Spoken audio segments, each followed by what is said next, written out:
Bonjour à tous et bienvenue dans un nouveau podcast Matcha Blabla. Alors là, on est rendu au 6e tabou. Pour ceux qui savent pas, j'ai fait une série de 10... Enfin, je vais faire une série de 10 podcasts où je vais parler des tabous. Donc le 10e tabou, comme on a dit, c'était sur les inégalités et la réussite sociale. Le 9e tabou, c'était sur les violences familiales et conjugales. Le 8e tabou sur l'infidélité, les couples libres, la polygamie, etc. Le 7e tabou, c'était sur les addictions. Et maintenant, devine, c'est quoi le 6e tabou ? C'est quelque chose en plus que on en a déjà parlé dans le 7e tabou en plus, parce que tu pensais que c'était ça, mais non, du coup, c'est celui-là. Ah, les relations sexuelles ? Non. Je sais pas pourquoi, je me suis dit ça ressemble. Je sais plus ce que j'ai raconté dans l'autre podcast. J'ai pas trop d'idées, je t'avoue. La santé mentale. Quand je parle de santé mentale, c'est tout ce qui est TCA, dépression, tous les trucs comme ça. Ça, tu l'as dit parce que t'as dit, ouais, le truc de grossir ou je sais pas, ou le poids ou... En fait, c'est un lien indirectement avec les addictions. Indirectement, pas direct. Ouais. Tout ce qui est TCA, par exemple, c'est par exemple, tu peux être addict au sucre, addict comme on en parlait. Ok. Ouais, bon, du coup... Oh, d'ailleurs, j'ai même pas fait le bruit, excusez-moi. Matcha du jour, donc devine c'était quoi ? En dessous, je savais pas si c'est... J'aurais dit... Je sais pas ce que c'était. C'est un sirop, c'est ça ? C'est incroyablement Tu l'as fait... bon. Non, attends, je goûte. C'est trop bon. J'aime trop, moi, personnellement. C'est un pumpkin spice matcha. Non, pas vraiment, mais c'est presque ça. C'est trop bon, hein, non ? C'est bon. C'est du sirop de cinnamon roll ? Non. De pumpkin spice ? Non. C'est un sirop que j'ai fait maison moi-même. C'est même toi qui me l'as envoyé sur TikTok. C'est quoi ? C'est un sirop de chai. Ça là, si vous mettez un sirop de chai avec du lait chaud, c'est tellement bon. C'est vraiment trop. Ah ouais, c'est trop bon. Donc je vais vous faire un petit peu le sommaire de ce qu'on va parler. Alors, dans un premier temps, nous allons parler de dépression, après d'anxiété, de TCA et de suicide. J'ai fait quelques petites recherches et c'est vrai que j'ai appris pas mal de choses. Avant de commencer, je vais te poser la question qui revient tout le temps, que je fais que de te poser. Devine c'est quoi ? Qu'est-ce que la dépression ? Non, pourquoi c'est tabou ? Ah ok. C'est tabou parce que forcément les trucs que t'as le plus envie de parler, c'est de tes réussites et des trucs comme ça. Et les choses en mode les échecs et les trucs qui vont mal dans ta vie. Sauf... J'ai fait un podcast sur les échecs, pas les échecs le jeu, mais les échecs... Voilà, les échecs, si vous voulez voir, c'est le dernier podcast qui est sorti. Je te laisse continuer. En mode, c'est un peu un échec dans la vie, entre guillemets. Ça peut être perçu comme ça pour certaines personnes. Et c'est pas un truc glorieux, tu vois. C'est pas un truc que tu peux te vanter. C'est souvent, en plus, une honte. Et ça peut aller dans la catégorie en mode hôpital psychiatrique. Quand tu dis hôpital psychiatrique, tu penses forcément que t'es fou, alors que tu sais, ça peut être la dépression. J'avais regardé un drama où une meuf, c'était une infirmière. Une infirmière d'hôpital psychiatrique qui a fini en psychiatrie. Mais juste parce que c'était dépression, c'est tout. Et en fait, les gens, ils assimilent trop à l'hôpital psychiatrique au fou. Et du coup, je pense que, tu sais, t'es en dépression, tu vas en hôpital psy. T'as pas envie de forcément dire aux gens que t'es allé là-bas, parce que les gens directement, ils vont pas penser au jugement. C'est ça, ils vont direct te juger, et je pense qu'il y a une peur du jugement qui est très intense, et du coup t'as pas envie de te faire juger, quoi. Surtout dans notre société. Et comme la norme, c'est ne pas être entre guillemets, c'est pas n'avoir zéro problème dans la tête, et bah tu peux pas, tu sais, t'as pas envie d'être exclu. Ouais. Voilà. Ouais, parce que en fait, en général, les gens en fait, ils te mettent dans des cases. Donc déjà rien que tu dis que t'es en dépression, enfin rien que t'es diagnostiqué on va dire en dépression, c'est écrit sur ton dossier en vrai. Et par exemple les personnes qui t'embauchent, ils peuvent voir t'es dépressif, enfin t'as été en dépression. Et ils peuvent voir tes antécédents, quoi. Ouais, c'est ça. On peut, dans tous les cas, on va toujours en fait dans tous les cas on va toujours le savoir, surtout si c'est noté. Aussi je pense que c'est la peur aussi d'être vue comme une personne fragile. Genre imagine elle est en dépression, ouais c'est une fragile, tu vois, genre tu vois ce que je veux dire, en mode elle arrive pas à supporter la vie, quoi, c'est une fragile, genre. En fait, je pense que c'est la peur de ne pas être acceptée. Ouais. Comme c'est pas une norme. La peur d'être mise dans des cases en mode elle est comme ça. Je vais arrêter de traîner avec elle ou des de fou. Après, ça, c'est mon expérience personnelle. J'ai jamais vu des personnes qui étaient en mode je trouve que entre guillemets en 2025, enfin même quand c'était en 2020, mais là en 2025 encore plus, les gens qui sont atteints de dépression souvent, genre j'ai l'impression qu'une limite en 2025 il y a tout le monde qui l'est. Tu vois ce que je veux dire? Et du coup je trouve que ça s'est un peu normalisé et du coup c'est moins une honte. Mais j'ai l'impression que même des fois, on en parlait dans l'autre podcast, la dépression ça a été un peu romantisé aussi. Oui, c'est exactement. C'est ce qu'on parlait en mode, surtout en 2020, comme il y a eu une vague, c'était l'année TikTok un peu confinement et tout, il y a eu une vague de personnes et tout, il y a eu une hausse de la dépression à cause du confinement, alors que moi personnellement ça m'allait très bien le confinement. J'étais trop heureuse moi. C'était le meilleur. Moi il y a eu une hausse de bonheur d'un coup. Faut voir à quel point je me tapais des animés de fou et tout. Ah ouais, c'était trop bien. 12 épisodes en un soir.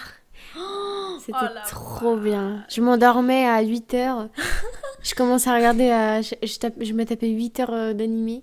Je crois que le pire, c'est quand c'était... Enfin, le pire, c'est le meilleur, on va dire. C'est quand c'était le ramadan. C'est que tu pouvais... Genre, tu dormais pas. Je me rappelle, on se retrouvait tous en bas. On était tous de bonne humeur. Et même nos parents, ils étaient en mode ah bah tiens, vous vous êtes levés vite ou des trucs comme ça. Et nous, on se regardait tous en mode on s'est pas endormis, c'est pour ça. Et alors qu'on était tous, tous sur TikTok. Ouais. On passait notre nuit sur TikTok comme ça, à défiler et tout machin. Et la journée, on dormait. Enfin, on dormait pas toute la journée, mais genre après le ramadan, enfin après le jeûne. Et on se levait à midi, quoi. Ouais. Après, pour certains... du coup, c'était horrible parce que forcément, il se passait des trucs, soit avec en couple, tu sais, il se passait des trucs, violence conjugale, ou alors avec les parents. Tu sais, on a fait tout un podcast là-dessus si vous voulez aller voir. Les violences. Les violences, voilà. Il y a eu plein de trucs comme ça, du coup je pense que ça a dû augmenter la dépression. Surtout que nous on est des gens assez casaniers et il y a beaucoup de personnes, ils aiment trop sortir, ils ont besoin de sortir. Du coup je pense que, bref, en 2020 il y a eu une hausse de la dépression. Ça l'a un peu romantisé après, dans le sens où tout le monde l'est. En fait je trouve qu'il y a eu beaucoup d'ouverture d'esprit là-dessus, mais une mauvaise ouverture d'esprit. Dans le sens où... Et attends, il y a encore pire, c'est que c'est un tabou, sauf qu'il y en a plein qui disent oh j'ai été en dépression, je suis en dépression, machin, alors que tu sais ça peut être juste une déprime de passage, tu vois. En fait, c'est pas une maladie, enfin je veux dire la déprime c'est pas une maladie. En fait, faut pas se diagnostiquer soi-même en fait, faut aller voir un médecin, faut aller voir des spécialistes. Ah t'en as parlé justement. Ah oui c'est vrai. Je connais une personne en gros, elle s'est fait diagnostiquer dépressif, je crois que c'était le médecin qui l'a diagnostiqué dépressif et qui lui a directement fait venir un psychiatre. Et cette personne n'est pas du tout passée par la phase psychologue. Du coup voilà. Donc c'est rare les trucs comme ça. En fait je pense que c'est quand après souvent un médecin tu vois il fait des études de médecine mais ça touche absolument tout. Et c'est pour ça que oui ouais en soi ça touche tout. Mais le médecin en tout cas il a envoyé direct voir un psychiatre. Il n'y avait même pas de psychologue etc. Donc moi, je pense que aussi le fait que ça soit tabou, c'est que on a un manque d'éducation là-dessus. Moi, je parle surtout par rapport aux Noirs et aux Arabes. Je trouve qu'il y en a beaucoup, en fait, comme on disait, qui se diagnostiquent tout seuls, en plus en dépression. Et ça, c'est insupportable. Oh, là, je peux pas. Désolée, je peux pas. Je connais une personne qui était en mode non, mais moi, j'étais en dépression et tout, machin, je suis en dépression et tout. Peut-être qu'elle est partie voir un médecin. Qui lui a prescrit un truc pour aller voir un psy, sauf que c'était un médecin en mode qu'elle a jamais vu, qu'elle connaissait pas. Ouais. En mode c'est la première fois qu'elle le voyait et elle a juste lui demandé machin, je sais pas quoi, il lui a prescrit et elle est jamais partie là-bas. Mais après c'était une personne, pour moi elle était pas en dépression, à la limite elle avait une petite déprime de passage et c'était un peu logique dans le sens qu'elle avait une déprime de passage parce qu'elle foutait rien. C'est-à-dire que au bout d'un moment quand tu te projettes pas, tel machin, tu restes dans ta chambre sur ton téléphone à jouer à des jeux, forcément au bout d'un moment ça va pas très bien. Tu vois ce que je veux dire ? Et c'est juste parce que faut que tu te bouges, genre ça c'est le cas de l'être humain de manière générale. Toi tu restes dans ta chambre pendant au moins plusieurs mois sans bouger de ta chambre et tout machin. Il y en a l'être humain, généralement, il a besoin de sortir, de faire des trucs, de travailler. Tu peux pas rester sans rien faire, tu vois. Et du coup, cette personne, elle restait sans rien faire. Et du coup, bref, elle s'est auto-diagnostiquée en dépression. Et du coup, vraiment, c'est un truc qui me saoulait parce qu'elle disait qu'elle était en dépression et tout machin. Alors que, par exemple, son amie à elle prenait vraiment des antidépresseurs, elle était vraiment en dépression. Et genre, moi, je suis en mode, ok, toi, juste parce que ta pote, elle C'est ce est... que j'allais dire, on dirait elle est un peu influencée par sa pote en mode ouais, ma pote, elle est en dépression, moi aussi je suis en dépression. Oui, c'est ça. Mais bref, en fait, elle a jamais vu de psy. Et elle avait demandé une ordonnance à un médecin, mais c'était un médecin qu'elle croisait pour la première fois. Elle a dû leur raconter deux, trois petits trucs, tu vois, en mode le médecin, quand c'est un débutant et qu'il s'en fout, il te le donne comme ça, quoi. Ouais. Et bref, elle est jamais partie aller voir un psy de sa vie. Tu dis psychiatre ou psychologue? Psychologue. Psychiatre, Ah. c'est pour, c'est trop loin. Ah Enfin, ouais? mais je veux dire, d'abord la case psychologue et après la case psychiatre. Psychiatre, c'est vraiment les soucis. Psychologique? Ouais, un truc. Psychologue, Ah, plus c'est plus pour parler de sa vie, un peu, entre Ouais, guillemets. bah en gros, les psychologues, c'est n'importe qui. Enfin, il n'y a pas que les personnes en dépression en soi qui peuvent aller. Donc je pense qu'il a donné vite fait un truc en mode vas-y, va raconter tes problèmes avec un psychologue. Il va mieux te. C'est pas méchant ce que je dis, mais en mode il va mieux te. Un psychiatre, c'est vraiment quelqu'un qui va gérer les personnes qui sont, par exemple, sociopathes, les psychopathes, tu sais, qui ont vraiment des problèmes. Tu vois. Non, Pas psychopathe, les gens, ils aiment trop dire ouais, t'es une psychopathe, toi, alors que psychopathe, c'est vraiment un. Voilà. Comme oh, je suis trop en dépression en ce moment. Tu vois. ouais. Alors qu'en vrai, c'est déprime. Tu vois, il y a plein de petits mots comme ça. Et bref, le psychiatre, il va s'occuper des cas vraiment plus graves, quoi. Hmm. Pas des petits trucs. Enfin, là, Ouais, c'est en plus il peut donner des médicaments, il me semble, le psychiatre. Oui, le psychologue aussi. Non. Si. Non. Il peut pas donner des médicaments. Ah non, non. Ah ouais. Ah bah non. Bah, si, Ah, je savais pas ça. Mais si, parce que le psychologue, en fait, ça sert juste à parler. Et bref, et en gros, moi, vas-y, ça m'insupportait un peu. Elle disait ça. Et après, à un moment, elle m'a confié que son mari, il était aussi en dépression et tout. Vraiment, c'est pour ça que je me suis dit le pauvre. C'est que son mari, lui, il était vraiment en dépression. Mais quand je dis en dépression, c'est qu'il avait déjà fait des tentatives de suicide. Genre au point d'aller à l'hôpital, tu vois. Genre en mode, c'était le mec qui était vraiment. Et c'était pas un. Et il prenait des médicaments. Je crois qu'il prenait. Je sais pas trop, tu vois. Je connais pas trop sa vie. C'est quoi? T'as dit c'est son mari, c'est son copain, Son mari. Son mari? Ouais. Et il allait. Et je pense qu'il allait voir un psychiatre ou un psychologue, je sais pas trop, peut-être que plus maintenant.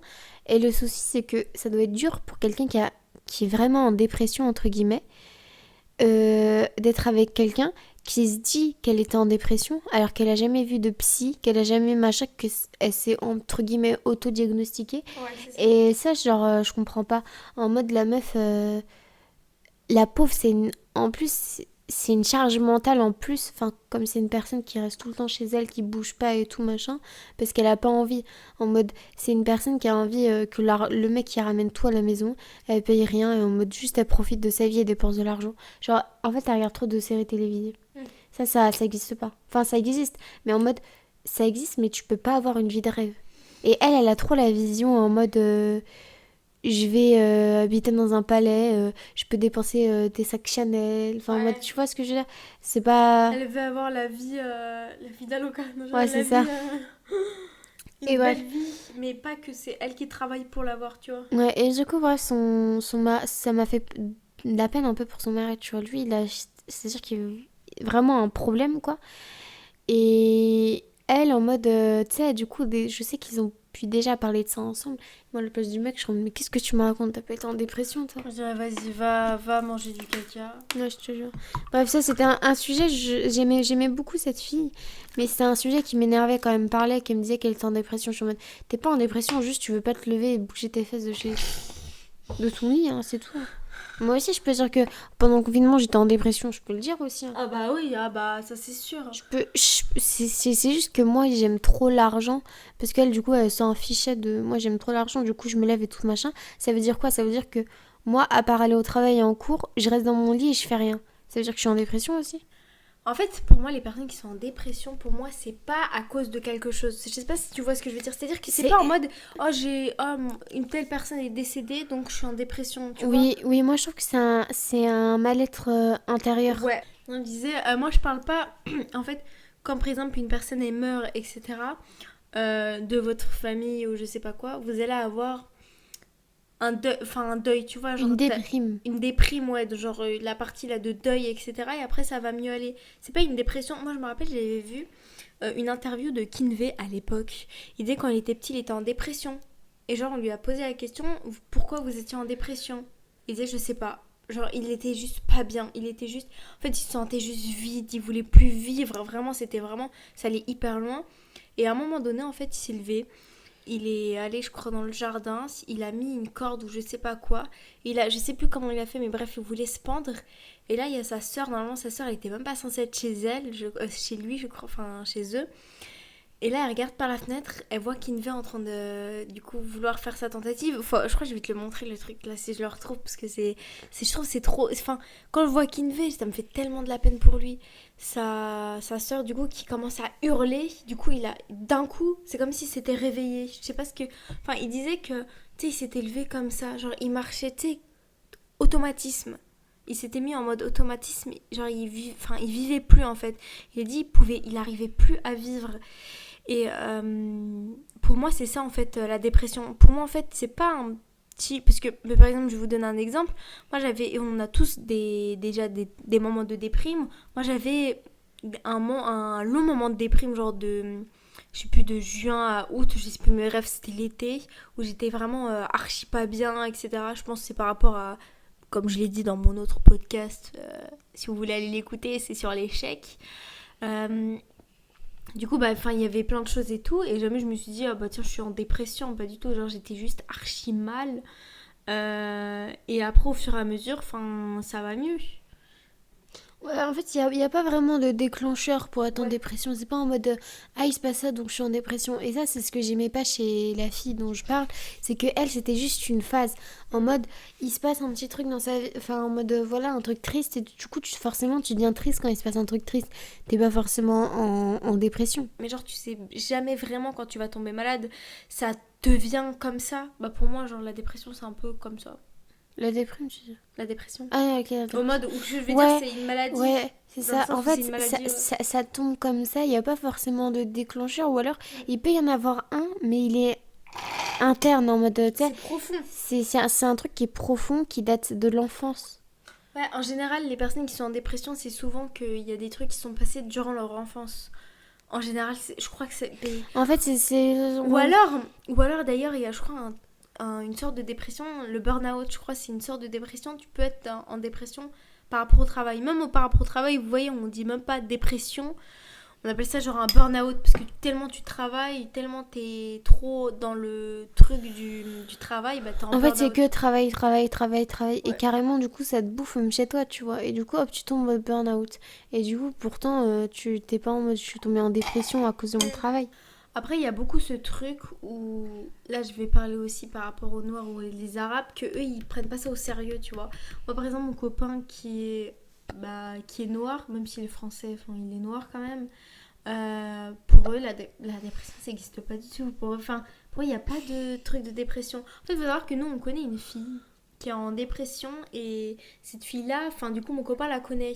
Et lui, il dit, ah ouais, mais c'est quoi ces trucs encore de Baptou, etc. Des trucs comme ça. Parce que pour lui, en fait, c'est vraiment des trucs en France. Lui, il dit, mais au bled, il n'y a pas ça, ça n'existe pas la dépression. On connaît aussi une personne, par exemple, une personne noire aussi, ça fait 20 ans, on va dire qu'elle est archi mal, on va dire vraiment, ça fait 20 ans que ça dure, hein, les gars, ça fait 20 ans.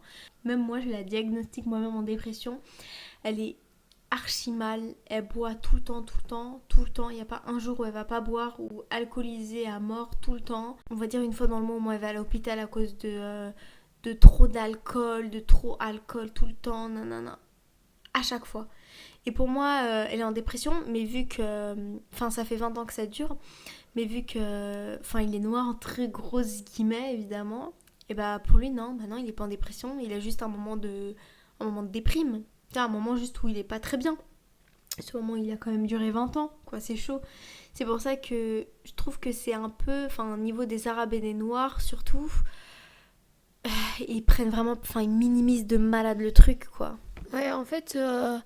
En mode ça sert à rien. En mode ouais, non mais. En France, tu vois, c'est entre guillemets moins tabou que dans les autres pays. Les autres pays, je pense. Ça n'existe pas, c'est même pas que c'est pour eux, mais non, tu vois.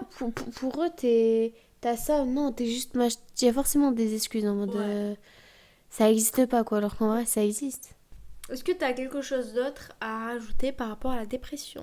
Non, je pense que ça va être tout pour moi. Parce que du coup, là, on va passer maintenant à tout ce qui est anxiété. Alors, j'ai appris pas mal de choses sur l'anxiété, les gars.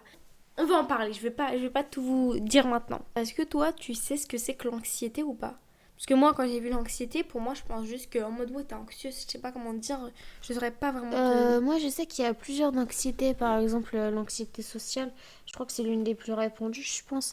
En gros, quand par exemple il y a trop de monde ou des trucs comme ça, les interactions sociales et tout, les bails comme ça, après je crois qu'il y a plusieurs types d'anxiété, mais après je suis pas trop carrée sur ce sujet, alors je vais m'arrêter là. Bah, moi, quand j'ai fait des recherches, anxiété, c'est une peur constante, des scénarios mentaux et de l'hypervigilance. Ah oui, j'ai aussi vu aussi que les personnes anxieuses, elles se montrent souvent fortes et très très organisées. Quand j'ai vu ça, en vrai, je me suis grave reconnue où j'étais en mode, mais pour moi, pour moi, une personne qui est anxieuse, pour moi, c'est un truc, on est d'accord, c'est passager. Genre, t'es pas tout le temps anxieuse, t'es pas une. Enfin, je sais pas comment. Si, pour moi t'es un peu en fonction de ton éducation, désolée. Moi, tu sais, pendant une période, pour moi, j'étais anxieuse socialement. Parce que je ne pouvais pas j'arrivais pas, même demander des trucs ou Au des trucs comme téléphone ça. déjà, je sais que. Au téléphone, je prenais mon truc, je regardais mon téléphone, je pouvais pas répondre. L'interphone, il sonnait, je les connaissais pas, je pouvais pas répondre. Je vais dans un magasin demander un truc à quelqu'un, je peux pas, j'étais obligée de demander à quelqu'un d'autre. Au restaurant, je demandais à quelqu'un d'autre de demander pour moi. C'était une catastrophe. Les interactions sociales, c'était une catastrophe. Après, depuis que j'ai commencé le travail, j'étais obligée. Et c'est vraiment depuis que je travaille à McDo que... Et encore, tu disais, il y a des fois, par exemple, on est dans un magasin, tu me dis, vas-y, tu peux demander ça à la vendeuse. Ouais, mais parce que moi, en fait, je sais pas, je suis comme ça, je saurais pas dire. Elle aime pas parler aux gens. J'ai donné un exemple. En gros, moi, quand je vais dans des magasins, je sais pas si ça peut-être peut t'arriver. Je crois que c'est depuis que je suis partie de la maison, qu'à chaque fois quand je vais dans un magasin, je suis toujours en hyper vigilance. Je sais pas comment te dire, mais je suis en mode, je regarde partout, je suis là, En fait, je suis un peu en mode panique, en mode, je dois me dépêcher absolument, faut vraiment que je parte. Et je suis en ralenti. Est-ce que tu vois ce que je veux dire ou pas? Tu sais, quand tu veux vraiment te dépêcher, mais t'es au ralenti et t'arrives pas à aller plus vite. Ouais, je vois ce que tu veux dire. C'est horrible. Et à chaque fois, ça me fait tout le temps ça dans les magasins. Pas quand je... En soi, pas quand je fais les courses, mais quand je dois acheter 2 3 trucs. T'es là, tu regardes tous les rayons, il y a trop de choix, t'es là, ça t'embrouille dans ta tête. Tu regardes partout, t'as l'impression que tout le monde te regarde. Je sais pas comment expliquer. Mais quand je vais dans les magasins seule, enfin, c'est pas que j'aime pas. Parce qu'en soi, à la fin, je repars toujours avec un petit croissant. Mais je veux dire, je suis hyper mal à l'aise dans les magasins, vraiment, quand je suis toute seule. Moi, quand je suis dans les magasins toute seule, entre guillemets, pas quand je vais à Super U, un bail du genre, là, tu vois, c'est un endroit où je suis habituée à y aller. Je parle dans des endroits en mode, je vais à Sephora ou un truc comme ça, je me sens un peu Oppressée? oppressée, ouais. Tu sais, j'ai l'impression d'être une aiguille dans une boîte de foin. Je sais pas si... Ah, je vois Tu vois, totalement. en mode, je suis comme ça, il y a trop de trucs autour, il y a trop de trucs à regarder, il y a trop de trucs. En plus, j'ai envie de faire attention, ouais, machin. c'est ça, Ouais, ouais. je comprends ce que tu veux dire. Sinon, il y a aussi dans les. Aussi, bah, de toute façon, tu l'as déjà dit, donc ça sert à rien de le redire. Quand il y a trop de monde, par exemple, quand j'avais été à la foire, dans notre ville, il y a une foire qui vient d'ouvrir. Non, je rigole. Il y a une foire qui vient tous les novembre. Et du coup, moi, j'avais été le week-end dernier. Vu que c'était le premier jour, il y avait tellement de monde que. Ah, tu sais, tu sais, quand tu te sens collé, t'es là, tu sais, je sais pas comment t'expliquer, mais tu sais, dans ta tête, c'est en Ouais. mode, ça disjoncte, en mode, C'est pour ça que j'aime pas trop la foire. J'aime bien pour les manèges, mais ça s'arrête là. Bah, en vrai, de vrai, tu te rappelles à l'époque, là, quand on économisait des 100 balles pour la foire. Ah, une fois, on a dépensé 100 balles pour la foire. Ouais. On avait économisé toute l'année. On a économisé toute l'année pour aller juste à la foire pour dépenser 100 balles. Je crois qu'on a vraiment dépensé 100 balles, hein. Ouais, je crois aussi. Un truc comme ça. Bah, il nous restait peut-être 10 balles, je crois. Non, non. Non, Je non. crois après, il nous restait de la monnaie qu'on a partagée ensemble. 12 euros, je crois, ouais, un truc comme ça, mais en tout cas, c'était moins de 20 euros. Moi, la prochaine fois, là, j'irai à la foire, ça sera ce week-end, je pense. Ah ouais? Et ouais, et je vais juste, je pense, je vais même pas ramener de la monnaie. Enfin, je vais juste ramener, genre, des petites pièces pour acheter des croustillons, parce que à mon travail, on m'a grave vendu les croustillons, en mode, oh purée, les croustillons Nutella, c'est tellement bon, ça surpasse les chichis. Moi, j'aime pas les chichis. Ah non, mais les croustillons, c'est ce qu'on m'y faisait à la maison. C'est les beignets. Ouais, c'est des trucs comme ça. Mais ça a vraiment goût des beignets Doumi. Et c'est exactement la même chose. Ah ouais? Ouais, ça C'est avec le Nutella. De toute façon, quand je vais faire un tour, je pense que je vais prendre juste à manger là-bas. Et voilà, moi je calcule personne ne me calcule, s'il vous plaît, merci. Et j'espère que il y aura pas trop de monde. Après, quand je vous ai dit, quand je suis avec des gens, c'est pour ça que des fois, je sais pas comment. Et en fait, il y a des fois. En fait, je sais vraiment pas comment vous expliquer, mais je pense que tout ça, c'est en rapport avec l'anxiété. Hein. Ou sinon, il y a. En fait, en ce moment, je cours beaucoup. Et là, en ce moment, je me suis donné un petit défi de courir tous les matins. Évidemment, demain matin, on va pas courir. Hein, parce qu'il y a Fatima Zahra du coup qui dort chez moi. Donc voilà, je me permets une petite pause. Mais hier, j'ai couru. Aujourd'hui, j'ai couru. Et je cours en gros à 7h du matin. Sauf qu'à 7h du matin, il fait encore jour. Il fait encore nuit. Donc c'est-à-dire que moi, quand je vais courir, je fais le tour de chez moi. Je fais à peu près 5 km. Genre, je le fais en moins de 30 minutes. Donc c'est carré. Chez moi, en fait, ils sont bêtes. Parce qu'ils mettent pas les lumières. Oui, là, quand je suis partie, quand j'ai fini le travail et que je suis arrivée, Mariam, j'avais 5%. Je ne pouvais pas me permettre de mettre le flash, il fallait que je fasse des petites concessions. J'étais en train de marcher, j'ai l'impression de voir des trucs alors qu'il n'y avait rien. Et pendant tout le long, tu avances dans marches. les ténèbres. Ouais, c'est ça. Et à un moment, je suis en mode, enfin de la lumière. Et c'est vers la fin, quand t'arrives chez toi. Ouais, les gars, c'est horrible. À côté de chez moi, je sais pas pourquoi ils mettent vraiment aucune lumière, mais moi je déteste ça. Et même à 7h du matin, dites-vous c'est que moi je cours comme ça dans le noir. Et tes yeux, ils regardent, enfin, tes yeux ils s'imaginent des trucs. Moi je sais que c'est faux tout ce que je vois, mais t'as l'impression que t'es tellement... Ça m'arrive la même chose. Ah, c'est horrible. Déjà, je sais même pas comment t'as fait pour passer le petit bois là, le truc. Moi dès qu'il fait noir, je passe jamais là où t'es passé là. Par le petit chemin boueux là. Ah, moi, c'est le chemin qui ça va. Moi, c'est avant. Quand t'es comme ça et tout, je te jure, tu voyais rien. Carrément, j'ai pris un snap, je crois que je te montrais, de ce que je voyais. Je me suis dit, non, mais c'est moi que je suis bourrée. Là, Mais carrément, tu vois ça. Et je marchais dans le noir complet. C'est-à-dire que j'étais comme ça. Et du coup, des fois, je faisais un petit peu comme ça et je marchais pour voir où j'allais. Et ça, c'était à côté du rond-point, dis-toi. Mais c'est horrible. Ah, je suis choquée. Ah, je suis choquée quand... Oh là là, la vache. Bah, dis-toi que, regarde, je cours dans les ténèbres comme ça. Après, les yeux, honnêtement, les yeux, ils s'habituent en vrai. Ouais, c'est vrai, mais en fait, t'as juste à regarder un peu le ciel et après... Ah, c'est vrai. Mais après, ça dépend comment il est le ciel. Moi quand je cours à 7h, Il est noir. il est pas noir comme toi, tu m'as montré. Il est un peu, tu sais, il est gris. Et genre, il y a des fois, il peut y avoir des petites lueurs, donc ça va. Du coup, bref, tout ça pour dire que quand je cours, frère, c'est trop anxiogène, je trouve.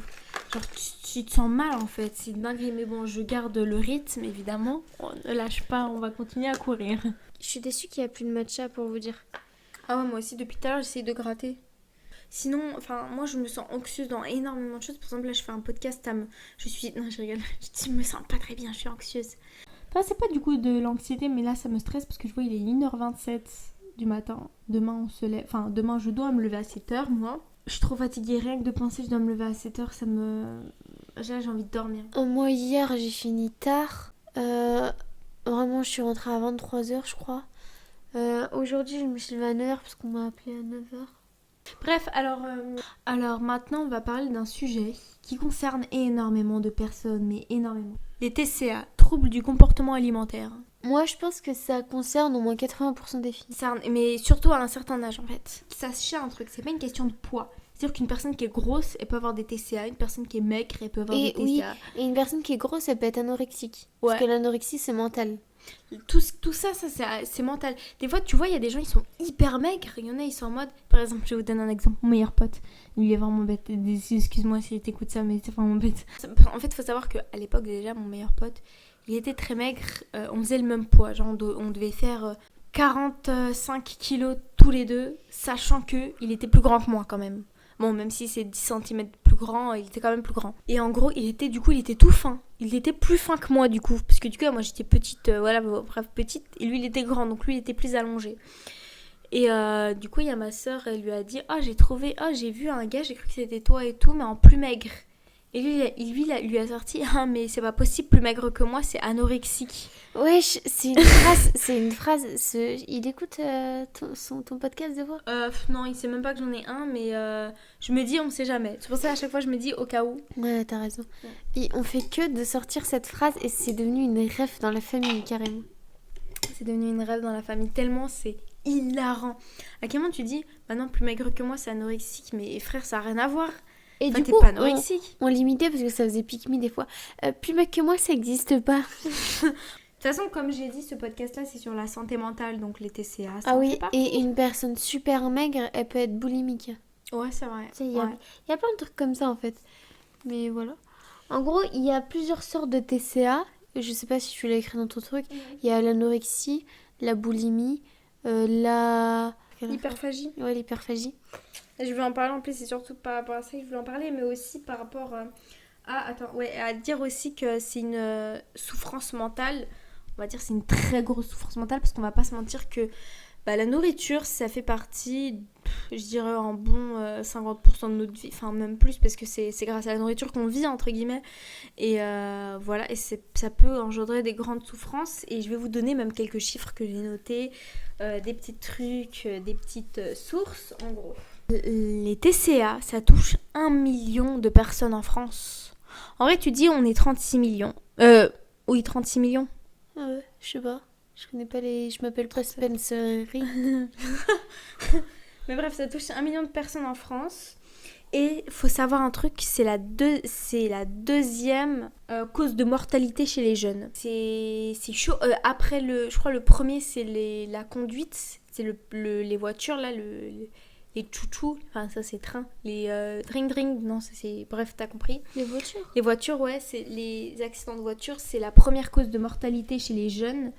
Et la deuxième, c'est les TCA. J'ai une petite question, peut-être un petit peu privée, hein, mais bon. Est-ce que tu penses, parce que comme on dit, on va pas se... Moi, pour moi, le seul truc, on t'es pas forcément obligé de te... C'est les TCA? Ouais, c'est ça. Pas toi. Moi, c'est un truc où... Ça, en fait, ça touche tellement tout le monde et tout. En fait, pour moi, tout le monde a été au moins atteint de TCA, au moins. Parce que Ouais. il y a beaucoup de comportements qu'on fait, on se rend pas compte, mais c'est des pas TCA. normal. Ouais, c'est pas normal.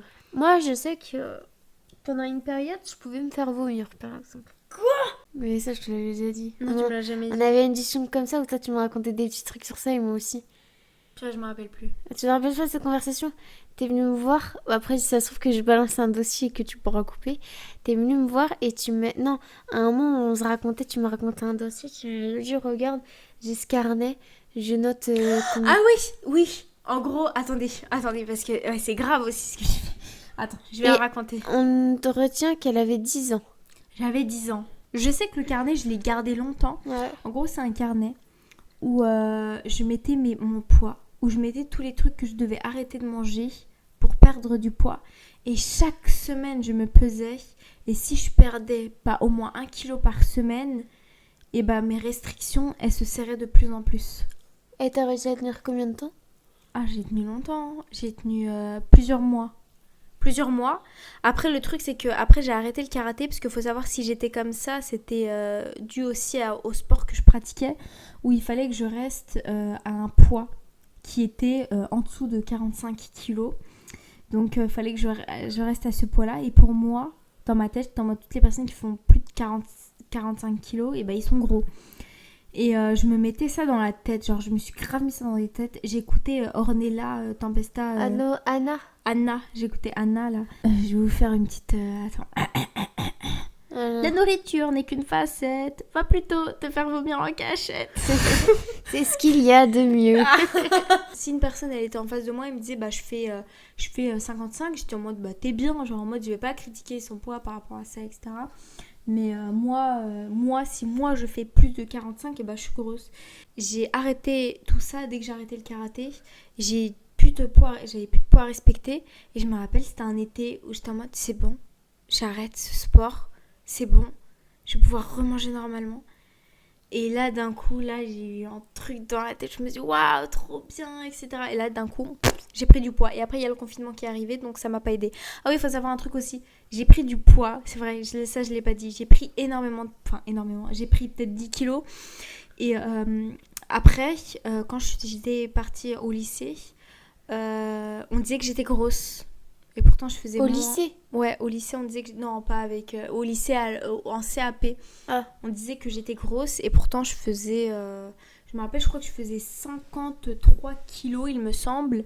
Et quand on me disait tu fais combien de kilos, je disais que je faisais 50 kilos parce que j'avais trop honte. Ah oui, c'est juste 3 kilos de différence. Oui, mais tu sais, pour moi, psychologiquement, j'étais en mode, je peux pas faire honte. Et puis, vu qu'il y avait une pote à moi, elle faisait 50 kilos, j'étais en mode, ah bah moi aussi, je fais 50 kilos. Et vu que je voyais, on avait à peu près la même morphologie, etc., bah pour moi, c'était carré, ça passait crème. Parce que 3 kilos, en vrai, c'est rien du tout. Hein. Ouais. Et du coup, après ça, du coup, quand on me disait que j'étais grosse, là, j'ai repris tous mes trucs bizarres dans mon carnet. Et du coup, j'ai retenu le truc, etc. Et après, à la fin, j'ai arrêté. Et j'ai juste fait du sport. Et j'ai arrêté tous les trucs comme ça. Je mangeais n'importe quoi. Je faisais juste du sport.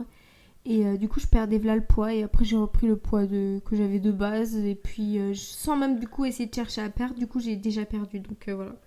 Après, tu t'es mis en couple et... Et après, non, après, il y a eu le confinement. C'est pas vraiment mon couple. Ah ouais. Après, il y a eu le confinement. Et là, j'ai bien pris du poids. Et je me rappelle... Et là, je pense que t'as jamais été aussi mince que maintenant. Ouais, je pense... Tu fais combien de kilos? Si. Bah, en fait, il y a une époque, quand j'ai accouché, après avoir accouché, en fait, il s'est passé plusieurs choses qui fait que j'étais en dépression. Je rigole. Qui fait que j'étais en énorme déprime. Donc, pourtant, je m'arrêtais pas de manger. Hein. Enfin, je mangeais... Bah, du coup, on va dire peut-être pas non plus normalement. Mais il faut savoir qu'il y en a, quand ils traversent des périodes, tu sais, il y en a, ils prennent le poids sans forcément changer leur alimentation. Et il y en a qui maigrissent de fou. Moi, j'avais fait 42 kilos, du coup. Le minimum que j'avais fait, genre, il y a encore quelques mois, je crois, bah, c'était l'été. Ouais, c'était cet été. Ouais, c'était ça. C'était en août, je crois, parce que c'était à ce moment-là, j'étais archi pas bien. Attends. Ah non, il y a eu non, je suis bête, c'était le août dernier et il y avait cet août-là. En fait, les 2 mois d'août, en fait. Les 2 mois d'août, j'étais archi pas bien. Et bah, je crois que j'ai fait 42 kilos pour 1m56, un truc comme ça. Donc, en vrai, physiquement... 1m58. En vrai, c'est 1m56. Après, si on va rajouter 2 cm... Non, parce que par exemple, je trouve qu'on fait à peu près la même taille, je fais 1m58, 57. Moi, en vrai, je fais 1m56,7. Toi, quand on s'était pesé la dernière fois, toi, tu faisais 1m57, moi 1m56,7. Mais bon, on arrondit à 1m57. Ouais. Toi, ça sert à rien d'arrondir à 1m58, finalement. Moi, je dis je fais 1m59 souvent. Bah, moi, je dis je fais 1m60, hein, des fois. Vraiment, pour arrondir, vraiment, je dis je fais 1m60. Et après, on me dit arrête de mentir. Bref. Moi aussi, j'ai eu une période comme toi où, en fait, je prenais énormément de poids. Après, j'en perdais énormément. Après, je montais énormément. Et moi, c'est vraiment un truc en mode tout ou rien. Ouais, c'est ça. C'est tout ou rien. Après, moi, je suis pas dans ma rime. Je suis pas comme Mariam. En mode, moi, je me pèse jamais, tu vois, presque jamais. Et en gros, j'ai eu une période où je me faisais vomir. Et je me rappelle, ma mère, quand elle me préparait des trucs, je dis ah oui, je partais pour garder le chat et je le jetais à la poubelle et je partais garder le chat. Je me faisais vomir là-bas et après je revenais. Je faisais des trucs comme ça. Mais après, ça tenait jamais longtemps parce que souvent, j'avais un peu la flemme. En mode, ça faisait trop de bruit. Et après, je paniquais que les gens, ils entendent trop. Du coup, je préférais me restreindre. Et après, un moment, j'ai eu un déclic en mode, après ça et tout. J'étais en mode, non mais vas-y, je m'en fiche, je mange comme je veux et tout. Et après, du coup, j'ai grave pris du poids. Après, j'ai eu une période où j'ai recommencé à me faire vomir. Du coup, j'ai reperdu du poids. Et après, j'ai eu une période où je faisais que de manger. C'est-à-dire que c'était par exemple, mon père, il achetait des glaces. Genre, je pouvais des Mars, par exemple, glacées. Je pouvais en prendre 15 d'affilée. 15 d'affilée, non, parce que je finirais le paquet. Dis-moi un vrai chiffre que t'avais déjà pris. Ah, j'ai dû en prendre 4 d'affilée, peut-être. Mais comment c'est possible? Comme ça. Enfin, quand je dis comment c'est possible, j'en prenais. Ça nourrit pas. Ouais, quoi. je sais, mais en fait, je te jure que je pense à ce moment-là, j'étais peut-être boulimique ou un truc comme ça. C'est-à-dire que, limite, mes mains, elles tremblaient quand je prenais, je mangeais vite fait comme ça. En mode trop bizarre. Enfin, mes mains, elles tremblaient pas. Enfin, j'ai abusé un peu, mais en mode, je mangeais, mais en mode comme s'il allait plus en avoir, quoi, alors qu'il y en a plein encore. Tu vois ce que je veux dire? En fait, j'ai trop l'image d'une souris qui se cache, qui mange comme ça, oui, dans le coin comme ça. Et je me dépêche de manger vite fait. Après, je sais, j'ai eu beaucoup de phases en mode, moi aussi, je me faisais des restrictions. En mode, je mettais dans les notes, je mettais mon poids, je mettais les trucs, ils étaient interdits de se manger. Il n'y avait pas pain, fromage. Si. Moi, je mettais ça en Gâteau, premier. glace. Pain, fromage, gâteau, glace. Sauf le samedi, entre parenthèses. À un moment, mes plats, je sais que quand j'en faisais, j'ai arrêté de mettre des épices parce que je me disais, vas-y, c'est trop calorique. Dans ma tête, je disais ça. Je cuisais à rien. Enfin, c'était en mode des trucs un peu sans saveur, mais histoire de manger quand même un peu. Et il y avait des trucs dans mes notes. C'était jour 1, je détaillais ce que j'avais mangé. Objectif, faire du sport, oui. Est-ce que je me suis fait vomir? Non, c'est pas grave, je me ferai vomir demain. Tout un truc. Mais Il vient de dire des dingues. j'ai supprimé ça dans mes notes, quoi. Ah Mais ouais, c'est en mode, à chaque fois, je faisais ça. Et quand je voyais ça, je me disais, vas-y, je supprime. Et des fois, c'était un gros truc en mode les règles. Et là, je mettais toutes les règles que je m'étais imposées. Et le truc, des fois, je le gardais 2 semaines. Et à un moment, j'étais super. Après, je mangeais pas. Et je me disais, faut pas que je mange dans la journée. C'est-à-dire que je faisais 24 heures sans manger. Je mangeais une fois. 24 heures sans manger. Je mangeais une fois. Tu vois, moi, je faisais un jeûne de 24 heures avant de manger. Des trucs comme ça. Et, ou alors, des fois, je me rappelle, une fois, j'avais pas mangé pendant 3 jours ou 2 jours. Et juste, j'allais à Super U, je m'achetais des canettes de Monster. C'est à cette époque-là, j'aimais pas trop la Red Bull. En fait, c'est pas que j'aimais pas la Red Bull, c'est qu'elle était trop petite. Ouais. Et du coup, je préfère avoir des plus gros trucs. Ouais. Niveau qualité, prix. Et je prenais ça et je prenais des sans sucre. Et du coup, il y avait sans sucre, sans calories. Et du coup, sinon, je pouvais pas. En plus, du coup, c'était pour garder de l'énergie. Sinon, j'étais à plat. Mais comme du coup, quand tu manges pas, niveau. Tu sais, t'es vraiment à plat, t'as zéro énergie. T'as la tête qui tourne, t'es pas bien. Et je vous jure, quand on mange pas, c'est. Et en même temps, je travaillais à McDo. Et du coup, tu bougeais tout le temps, tu courais partout. Du coup, j'ai grave perdu du poids. Et genre. Après. Ce truc-là, c'était à quelle période? Où t'avais grave perdu du poids? Avant début de ma relation, quand je parlais avec un mec, je parlais avec un mec, un mec, le premier mec à qui j'ai parlé, j'étais dans cette période-là un peu où je pouvais rien manger. Et même si je me forçais à manger, je pouvais rien manger parce que j'avais pas faim et j'avais aucune faim. C'est-à-dire je pouvais pas manger pendant 3 jours, j'avais pas faim. Limite, je pouvais me forcer un peu à manger histoire de manger, mais j'avais pas faim. Aucune faim. Après, j'ai repris un peu de poids. Et après, c'était en été aussi. Et l'été de l'année dernière, ça m'est arrivé cette période où, en mode où je me faisais des restrictions, je mangeais rien et justement je partais le ventre vide et tout machin. Quand il fallait manger, le seul truc que je prenais c'était de l'ice tea. Enfin, mais de l'ice tea, c'était pas de l'ice tea les boissons qu'ils mettent, c'était un autre truc du Mac Café. Et mes repas c'était uniquement un truc à base l'ice tea, il y avait très peu de calories dedans et ça restait ça. Carrément mettre des règles. On est trop bizarre. Enfin, c'est pas qu'on était bizarre, c'est que pourtant dans notre famille, tu vois, on a toujours mangé varié, équilibré. Mais moi, je pense que je sais pas ça vient d'où, ouais. C'est ça, ouais, je sais pas parce que mon père il s'en fiche, ma mère aussi. Même notre sœur. Notre grande sœur aussi qui doit aussi avoir. Enfin, notre petite sœur aussi. Ah ouais? Je pense qu'on est tous atteints de ça et honnêtement, c'est trop bizarre. Pourtant, les gars, sachez que nos parents, ils sont en bonne santé, ils font du sport, ils mangent normalement, ils mangent de tout, ils mangent varié. Jamais quand on était petite, on disait non, mange pas ça, ça va faire grossir, ouais, t'es grosse. Enfin, en tout cas, moi, en tout cas, personnellement. Voilà, on m'a jamais sorti ça. Après, je sais que notre plus grande sœur, maintenant, maintenant pour moi, elle est skinny. Enfin, quand je dis skinny, non, en fait, elle a juste une morphologie je trouve, qui est faite pour être skinny, ouais. Sauf qu'elle ne l'est pas.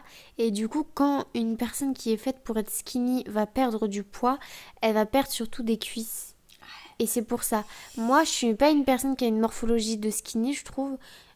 Et du coup, là où je vais perdre du poids, ça va être vraiment le ventre, les avant-bras et limite un peu le dernier, les cuisses. Et les cuisses, c'est petit à petit, ça part très doucement. Toi, quand tu perds du poids, tu perds plus où du coup, le ventre? Ouais, du ventre, alors que des fois, c'est pas vraiment ce que je cherche à perdre. Le moment où je vais savoir que j'ai pris du poids, et c'est à ce moment-là où je me fais une petite alarme dans ma tête, c'est quand je prends du ventre.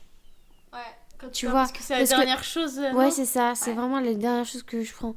En mode, la première chose que je prends, c'est que je vais prendre des fesses et des cuisses. Après, je vais prendre des bras. Après, Ah je ouais, vais prendre... carrément, des ouais, bras. ouais. Je sais que je prends des bras, moi. Enfin, je l'ai appris il y a pas longtemps que je prends des bras. Quand t'as dit, bah tiens, ton tour de bras, il a... Il a augmenté. Mais du coup, actuellement, est-ce que tu penses être guérie de tous ces TCA? Ouais, je pense que t'es jamais guéri, hein.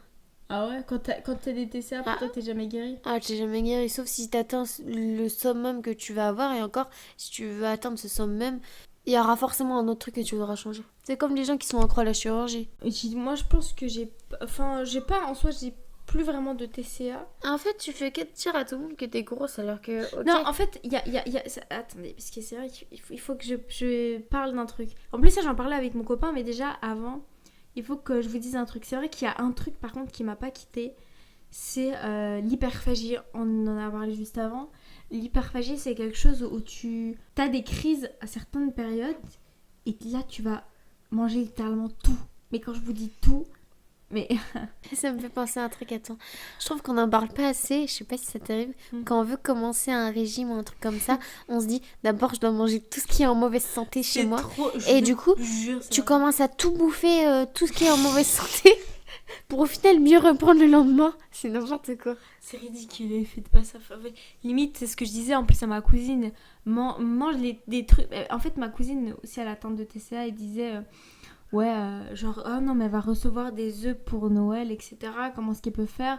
Est-ce qu'elle les mange tout d'un coup comme ça c'est fait? Ou est-ce qu'elle attend jusqu'à avoir son rendez-vous sportif, là, avoir son rendez-vous, parce qu'elle a un coach, avoir son rendez-vous avec son coach sportif, etc. Moi, je lui dis, mais au pire, ce que tu fais, t'en manges petit à petit. Genre, ne bouffe pas tout d'un coup parce qu'elle se dit au pire je mange tout d'un coup et je me donne après à fond à la salle. Je suis en mode et c'est ridicule. Faites pas ça, c'est ridicule. Mais bref, qu'est-ce que je voulais dire moi enfin en gros c'est des crises que tu fais par période des fois quand tu peux avoir je sais pas un trop de stress enfin je connais pas vraiment trop les trucs en gros. Moi je sais que c'est quand je me restreins trop trop niveau bouffe et bah je mange tout. Quand je vous dis je mange tout, c'est pour ça que chez moi, il y a rien. Quand je vous dis il y a rien, est-ce que je t'ai proposé quelque chose à manger même? Non, parce qu'il y a rien. Il y a que des trucs bio et du matcha. Ouais, il y a que des trucs bio et du matcha. Et à chaque fois quand mon copain il veut se faire un petit plaisir en achetant des gâteaux, je lui dis n'achète pas ça. Et il croit que je dis ça ouais pour lui, pour l'embêter ou parce que non, c'est que s'il l'achète, je sais que il va en manger un et moi je vais me taper tout le paquet. Alors que pourtant de base c'est pour lui. Et c'est pour ça que des fois je lui donne ses gâteaux, il dit s'il te plaît cache-les, faut pas que je les voie. Il y a des fois j'en fais par période, en ce moment ça m'est pas trop arrivé. Mais c'est peut-être parce qu'il n'y a plus rien chez moi et c'est pour ça maintenant que quand je vais chez toi, je sais que chez toi, surtout quand il y a du pain. C'est ça le souci, c'est que tu peux pas maigrir et être chez moi. Ouais. Non en fait si. Mais il faut juste avoir un contrôle. En fait, il faut vraiment avoir un self-control de malade. Parce que nous qui avons des problèmes et nos parents qui ne sommes même pas au courant. Par exemple, il y a ma sœur, ma grande sœur du coup. Elle a pris, en gros, on a acheté du pain d'épices. Peut-être quelque chose que j'aurais peut-être dû faire, je sais pas, mais bref. On a acheté du pain d'épices et moi je lui ai acheté pour elle. Donc elle dit, oh, est-ce que vous voulez goûter, etc. Et en gros, il faut savoir que juste avant, on avait mangé des pains au chocolat. Et c'est tout, je crois. Ah oui, des cinnamon rolls aussi. Mais c'était des mini. Genre, vous savez, les mini cinnamon rolls. Et du coup, après, vu qu'il y avait... Après, on était chez moi, tranquille, on y posait, on parlait. Et ma soeur, elle dit, tiens, vous voulez du pain d'épices? Et du coup, là, ma mère, elle dit, prends. Ma mère, je crois, elle a fait une réflexion par rapport à ça.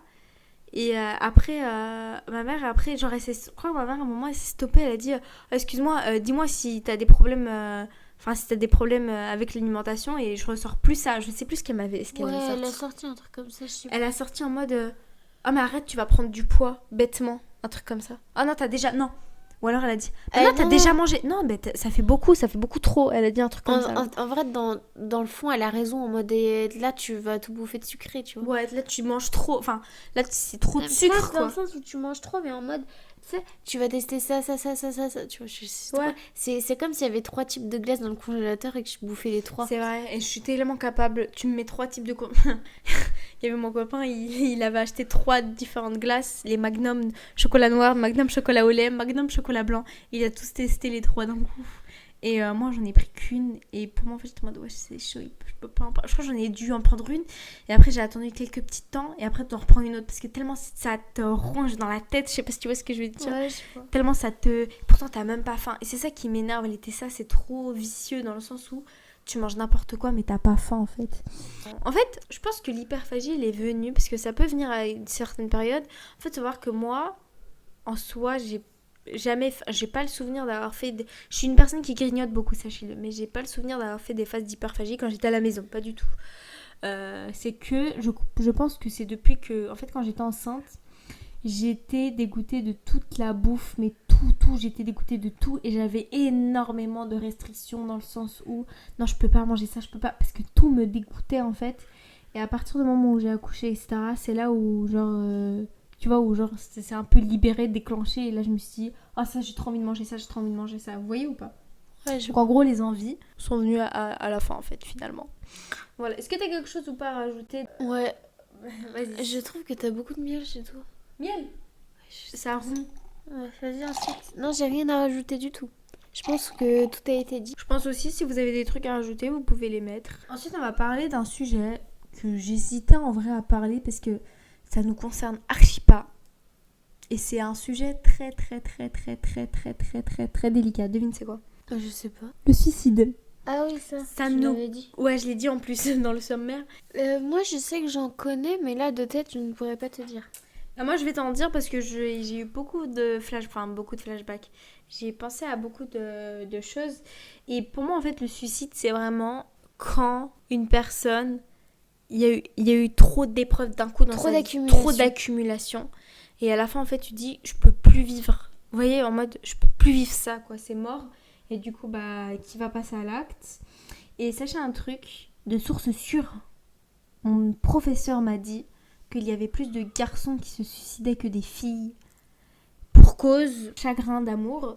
Et après, quand j'ai réfléchi, je me dis, en vrai, l'amour, ça tue. Mais vraiment, l'amour, c'est trop dangereux, je trouve. Il y a Poppy qui avait dit un jour, dans une interview, je crois, je sais plus, dans un podcast, elle a dit, en fait, on donne énormément d'importance à une personne qui n'est même pas de notre sang et qui peut nous quitter à tout moment. Et que quand elle a dit ça, je vous jure, j'ai réfléchi. Je pense que, je sais plus si je l'ai enregistré le truc, mais il va falloir que je l'enregistre et que je l'écoute plusieurs fois parce que c'est tellement vrai. En fait, ça, faut le rentrer dans la tête. En fait, faut pas laisser une personne, pour moi, te détruire. Surtout quelqu'un qui n'est pas de ton sang. Tu donnes tellement d'importance à cette personne que, elle a le pouvoir de détruire, en fait. C'est pour ça que je comprends pas celles qui ont eu plusieurs de relations, parce qu'en vrai il y a beaucoup de dépression entre guillemets ou de déprime du coup qui sont causées à cause d'une rupture amoureuse. Comme tu peux avoir grave des TCA à cause d'une rupture amoureuse. En fait, ça rapporte beaucoup de problèmes, les ruptures amoureuses. En fait, c'est trop triste parce que dans par exemple, une rupture amoureuse, ça peut être genre le mec qui kiffe encore de fou la meuf, mais la meuf elle a plus de sentiments, elle préfère partir que rester dans une relation qui... Tu vois, c'est mieux limite comme de partir. Thibaut Garcia et Jessica Thibault. T'as pas vu le truc? C'est deux personnes de la télé-réalité. Et en gros, ils ont 2 enfants. Ils sont riches les deux. Et le mec, il a décidé de quitter la meuf. Comme ça? Ouais, comme ça, du jour au lendemain pour...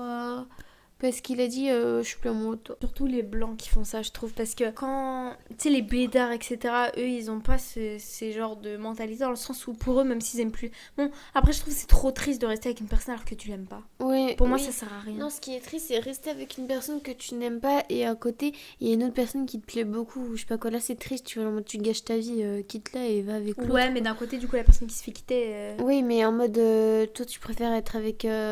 un mec qui est amoureux d'une autre meuf ou avec un mec... Non, je pense que moi-même, je pense que si je savais, par exemple, que mon copain, il aime quelqu'un d'autre, en fait, de moi-même, et si tu veux pas me quitter, de moi-même, je le ferais, je peux pas. En fait, je peux pas rester avec une personne qui aime quelqu'un d'autre, mais c'est horrible. Tu vois ce que je veux dire? Ouais. Après, forcément, ça sera toujours moi qui sera dans le mal, hein, forcément. Mais vaut mieux, en vrai de vrai, vaut mieux en souffrir et une bonne fois pour toutes, quoi. Et après, hop, c'est bon, basta, on passe à autre chose. Mais bon, Ouais, comme... mais au moins, tu sais, la personne, t'es au courant, tu dis, ouais, c'est tout. Tu sais, t'en parles. Alors qu'une personne, en mode, tu sais, toi, tu peux grave te monter la tête en mode, ah, ça se trouve, machin, machin, je sais pas quoi. Ouais. Bref, je trouve que les amours dans un couple, c'est un sujet très compliqué. Ah ouais. C'est trop compliqué l'amour. Moi, si j'avais su, franchement, j'aurais cherché mon appartement seul. Enfin, je pense que je serais partie en Angleterre, en fait, directement. Il y a mon prof, là, tu vas me rappeler, Monsieur Papo. Monsieur Papo. Ouais. Son fils, il a voulu se donner à mort, du coup. Et en fait, c'était horrible. Mais quand je vous dis... Enfin, juste pour vous dire que son fils était dans notre collège, du coup. Il était dans la classe à je sais pas qui. Je le connaissais pas, en fait. Et moi, il y avait des filles, elles étaient en mode, ah, en plus, je le connaissais et tout, j'en osais. Aussi, moi, il y avait des filles dans ma classe qui pleuraient. J'étais en mode, mais je t'ai jamais vue avec. Mais bref, ça, c'est une autre histoire. Peut-être qu'ils ont juste pleuré par rapport à la Ah, mort. moi aussi, j'ai pas compris. Aucun rapport. Mais comment une amie à moi est morte, il y en a qui pleuraient et vraiment, je la regardais, je suis en mode, mais elle t'aimait même pas, pourquoi tu pleures? C'est trop Tu vois drôle. ce que je veux suis dire? désolée, Pourquoi tu pleures pour une personne qui t'aime pas?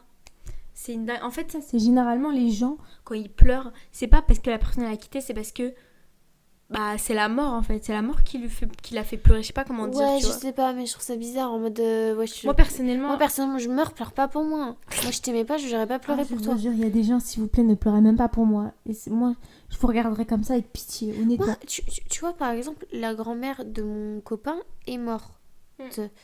Euh, tu penses que j'ai pleuré pour elle? Je ne la connaissais même pas. Tu vois ce que je veux dire? Oui. C'est que je trouve ça triste pour lui. Tu peux, tu sais, soutenir la personne en mode oui, t'inquiète pas, ça va aller, etc. Genre rester avec la personne, etc. Mais ouais, de là jusqu'à pleurer, ne t'affiche pas plus que. En vrai, c'est chaud, c'est ce que je dis. Non, t'as raison, en mode. Désolée, mais pour moi, tu pleures pas pour une personne. Genre, En moi, fait, soyez demain, ma voisine, elle meurt. Qu'est-ce que je vais pleurer pour ma voisine? Je lui parlais même pas. Ouais, c'est vrai. Tu vois, en mode désolée. Et même moi, si je meurs, pourquoi ma voisine, elle va pleurer pour moi? Je suis en mode ok. Wesh, tu m'as jamais adressé la parole. Pourquoi tu pleures pour moi? Il y a des voisins, je me rappelle, qui sont morts. Ça rappelle, c'était des personnes âgées. Il y a une dame, je crois, qui est morte. Le gars, du coup, il est parti. Moi, je trouvais ça hyper triste parce que je les connais. Enfin, on les connaissait, c'est-à-dire que toujours grand sourire, bonjour. D'ailleurs, je sais même pas ce qu'il devient, du coup, le gars. Mais c'est trop triste. Ah ouais, je me rappelle, ils habitaient au 3e étage. Ouais, c'est exactement ça. Ouais. Et en mode, je crois que c'est la femme qui est morte. Je crois que c'est la femme qui est morte. Et je trouve que c'est tout le temps on les voyait ensemble, on est d'accord? Ouais. Chaque fois, tout le temps, je les ai jamais vus l'un sans l'autre.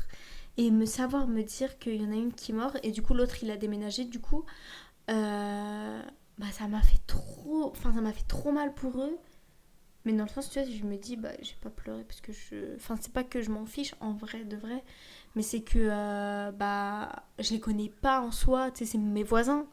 En fait, c'est triste, mais qu'est-ce que tu les connaissais pas? Ouais. Ça c'est sûr. Mais bref, tout ça pour vous dire que mon prof de maths, du coup, il a arrêté de venir en cours, je crois jusqu'à la fin de l'année. Je crois que j'ai croisé dans mon Super U, et je te jure que je l'ai vu, je te jure que je crois que c'était mon prof de maths, mais j'avais un doute là-dessus, du coup je suis pas allée le voir pour dire... ouais, tout ça. Lycée. Monsieur Papo. Ah, c'est Monsieur Papo. Ouais. Ok. Je crois que c'est lui, et j'en suis pas sûre, soit c'était Monsieur Piu, soit Monsieur Papo, mais j'avais un doute. Monsieur Piu. Parce que sa dégaine quand il marche, il a un truc, ses cheveux. Tu sais, il avait Ses un cheveux, moi, sort je de reconnais grâce à trou ses cheveux. de tête. Il y a ma cousine d'ailleurs en plus qui l'a vu qui a vu notre prof de maths du coup à l'EHPAD parce que il rendait visite à sa grand-mère, enfin à son père et sa mère. Horrible. Ouais. Il rendait visite à son père. Et il était accompagné avec sa mère. Parce que sa mère, du coup, elle n'était pas dans l'EHPAD. Mais lui, si, parce qu'il avait en plus des problèmes. C'est psychologique, etc. Mais c'est horrible. Désolée pour moi. La grand-mère, par exemple, de mon copain, elle est morte à l'EHPAD. Carrément, un jour avant, elle avait tellement crié que sa mâchoire, elle s'était déboîtée ou un truc comme ça. Mais l'EHPAD, c'est horrible. Une fois, ils sont revenus. La grand-mère, elle avait un œil au beurre noir ou un bail du genre. Tu vois ce que je veux dire? Ça dépend des gens qui la prennent en charge, mais... Ouais, tu vois, en mode, ils l'ont mis à l'EHPAD alors qu'ils auraient pu la mettre dans un centre, je sais pas quoi. Ça coûte plus cher, mais genre toute sa famille, elle a l'argent. C'est-à-dire qu'il y en a, enfin du côté de son père, du coup. Il y en a qui sont médecins et tout, machin. Ils participent tous et hop, elle va machin. Alors que c'est grâce à elle qu'ils sont là aujourd'hui. Et eux, hop, flemme de s'occuper de la grand-mère, on la met à l'EHPAD. C'est En horrible. plus, une EHPAD au pif, paumé, à Chalonnes-sur-Loire, je crois que c'était là-bas. En mode, le truc, il est paumé, je sais pas où. Et, et tu la laisses toute seule mourir. Et en plus, il savait elle était sur le point de mourir. Et bref, vas-y, moi, ça m'a insupporté un peu. Même si je la connaissais pas, la dame. Comment on dit ça? Aucune pitié. Moi, personnellement, ma mère, elle est... jamais je l'enverrai à l'EHPAD. Enfin, je dis ça, on sait pas. On mais- sait pas, ne jamais dire jamais, mais... Je préfère... Moi, je me verrais mal l'envoyer à l'EHPAD. Moi, je pourrais pas, alors qu'elle a fait... Tu sais, elle a fait beaucoup de choses pour moi et tout, machin. Et moi, je suis en mode, flemme de m'occuper d'elle. Wesh. Quel moment. Les priorités. Oh, je te jure.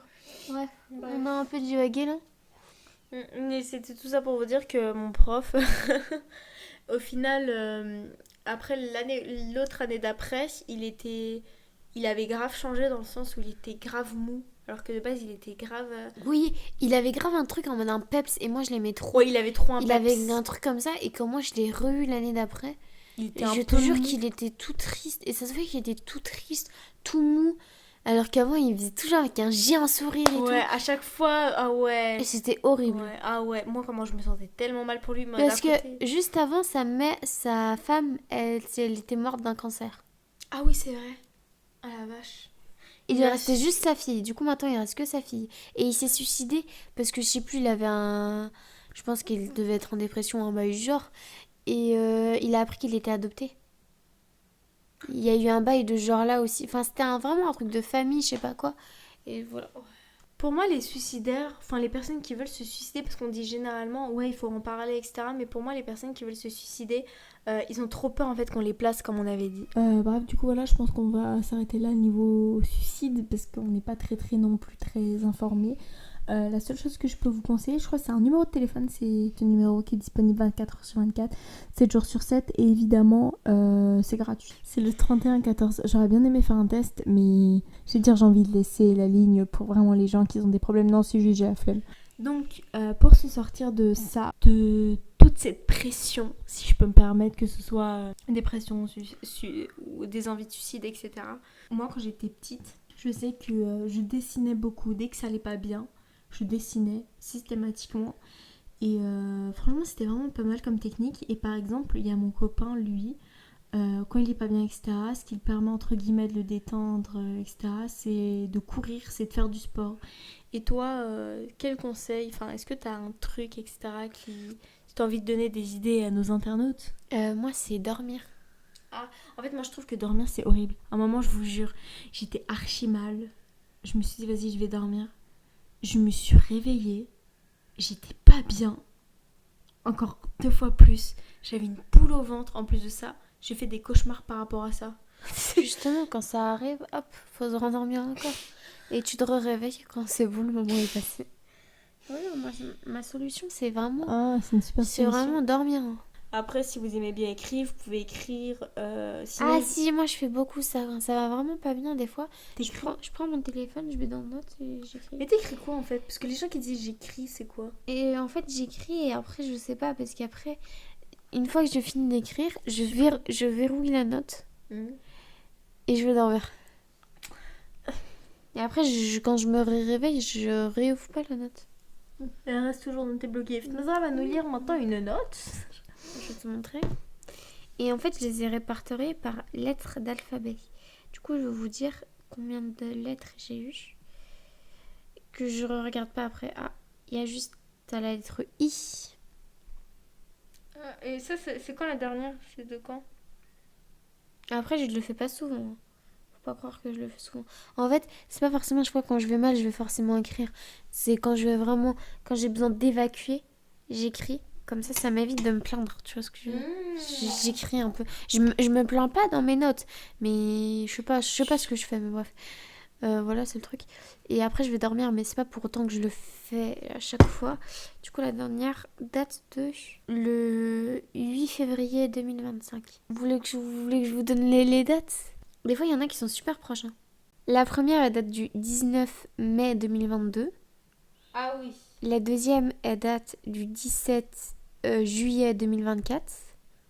La troisième, il y a eu un autre moment, le 17 juillet 2025. Il y a encore eu le 17 juillet 2024. Il y a eu le 16 août 2024. Il y a eu le 21 janvier 2025. Il y a eu 2 fois le 5 mars 2025. Il y a eu une fois le 8 février 2025. Mais après, si jamais ça allait pas bien, après, j'allais pas dans mes notes l'écrire à chaque fois. C'est vraiment si j'ai envie de le faire, quoi. Cas exceptionnel. C'est vraiment que si j'ai envie de le faire, c'est pas tout le temps. Sinon, ce qui peut me motiver, moi, le truc, et j'ai découvert ça, enfin, j'ai pas découvert, je connaissais ça par cœur, mais je vais dire, quand je vais pas bien, etc. Ce qui m'aide vraiment beaucoup, c'est regarder Pinterest. Je te jure, ça me motive tellement. Ouais, je c'est regarde vrai. les tenues, etc. Je regarde surtout, moi, de la mode. Quand je regarde là la mode, je me dis, purée, je pourrais tellement faire de choses. Pourquoi je suis triste? Je peux faire ça. Je vais faire ça. Et du coup, bah, je vais jamais faire, mais je les garde dans mes enregistrés. Vrai ou faux? La dépression, c'est juste une phase de tristesse. Faux. Exactement. Les troubles alimentaires touchent surtout les femmes. Vrai? C'est faux, mais pour moi, c'est vrai. Pour moi, c'est vrai. Hein. Bah, en fait, en fait, les hommes, pour moi, tu sais, c'est les premiers à critiquer les femmes sur leur physique. Ouais. Après, justement, comme c'est les premiers à critiquer, c'est que eux-mêmes ont un complexe. Mais après, bon, ça, c'est un autre sujet. Allez, ensuite. L'anxiété, c'est dans la tête. On peut se calmer si on veut. Non. Ouais, non. Aller voir un psy, c'est pour les fous. Non. On peut aller bien et mal en même temps. Oui. Parler de ses émotions, c'est déjà prendre soin de sa santé mentale. Oui. Une personne souriante peut être en dépression. Oui. Demande de l'aide, c'est un signe de force. Oui. Bah, c'est nickel, t'as tout répondu. J'ai tout répondu. Donc, tu vas avoir une bonne note. Je peux devenir psychologue maintenant. Ah non, tu as loupé une réponse. Une truc où tu as dit que les hommes n'étaient pas jamais en dépression. Oui, j'ai dit ça. Bon, sur ce, on va vous laisser. Le matcha, la recette du matcha sera en description comme toujours, avec le numéro 3114. Je rigole, je sais quoi C'est déjà. ça, c'est exactement ça. C'est sûr, c'est ça. Ouais, c'est ça. Ouais, c'est parce que j'ai déjà appris. Elle connaît le numéro. Et je vous dis à la semaine prochaine pour un nouveau podcast. Je ne saurais pas encore de quoi on va parler, mais on verra par la suite. Mais en tout cas, dans 2 semaines, on ressort un autre tabou. Ça sera sur le 5e tabou, non? Oui, c'est ça. Le 5e tabou. Et voilà, j'ai très hâte de faire l'autre parce qu'il est trop bien. Ah ouais, je suis pressée alors. Ah, je rigole. J'ai pas vu encore c'est quoi. Bref, on vous laisse, on vous dit bonne nuit parce qu'il est actuellement 2h24 du matin. Demain, on se lève à 7h. Voilà. Donc bisous les gars, dormez bien. À la semaine prochaine.